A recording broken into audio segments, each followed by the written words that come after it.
क्या आपने कभी सोचा है एयरप्लेन्स 40,000 फीट से ऊपर क्यों नहीं उड़ते, क्यों नहीं जाते स्पेस के और करीब? अब साइंस समझिए। फ्लाइट 3 चीजों पर डिपेंड करता है: हवा, लिफ्ट और इंजन परफॉर्मेंस।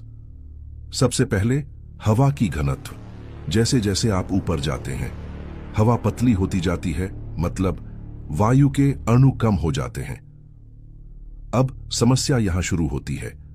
एयरप्लेन के पंख लिफ्ट बनाने के लिए हवा को नीचे धकेलते हैं, लेकिन अगर हवा ही कम हो तो लिफ्ट भी कम हो जाएगा। इसलिए एक पॉइंट के बाद पंख पर्याप्त लिफ्ट उत्पन्न नहीं कर पाते। अब दूसरा कारक, इंजन्स। जेट इंजन्स को काम करने के लिए ऑक्सीजन चाहिए। ऊपर जाने पर ऑक्सीजन कम हो जाता है तो इंजन की शक्ति भी गिरने लगती है।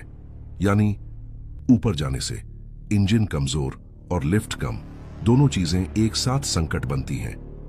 अब आता है सबसे गंभीर अवधारणा, कॉफिन कॉर्नर। यह वो ऊंचाई है जहां न्यूनतम गति यानी स्टॉल स्पीड और अधिकतम सुरक्षित गति दोनों एक दूसरे के बहुत पास आ जाते हैं। मतलब थोड़ा स्लो हुए तो प्लेन स्टॉल, थोड़ा फास्ट हुए तो संरचनात्मक क्षति। यहां पायलट के पास बहुत कम अंतर बचता है और यह ऊंचाई लगभग 40,000 फीट के आसपास होता है।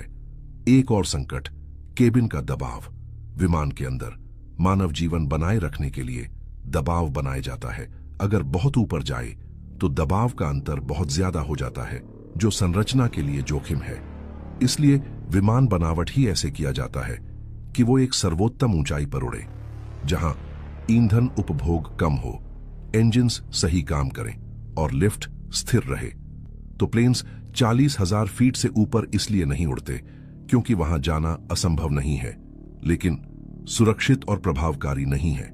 और एविएशन में एक ही नियम है: सुरक्षित रहो, प्रभावकारी रहो।